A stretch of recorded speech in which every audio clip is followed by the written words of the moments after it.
Aujourd'hui, vous avez porté plainte contre un témoin clé de l'affaire. Oui. Il s'agit en fait, je le disais tout à l'heure, de l'homme chez qui votre frère s'est réfugié alors qu'il avait pris la fuite lors du contrôle des gendarmes dans ce département de l'Oise. Pourquoi cette plainte?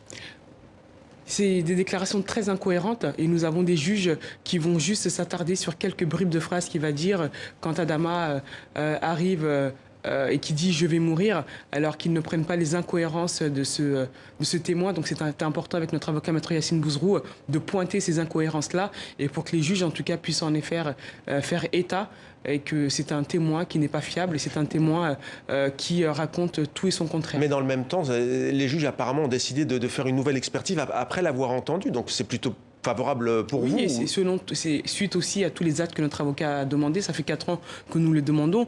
Et c'est aussi grâce à la mobilisation qu'on a pu faire le 2 juin, le 13 juin, où les juges se rendent compte aussi qu'avec tous les éléments, que ce n'est pas une enquête, c'est pas une vraie enquête. Aujourd'hui, les investigations n'ont pas été menées dans ce sens-là.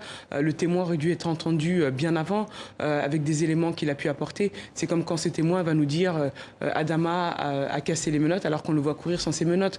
Donc nous avons un témoin qui est très incohérent et les autres actes que la justice va demander, notre avocat les demande depuis 4 ans parce qu'ils sont légitimes. C'est juste une enquête qui n'était pas impartiale et je ne peux même pas parler de vraie enquête dans l'affaire Adama Traoré.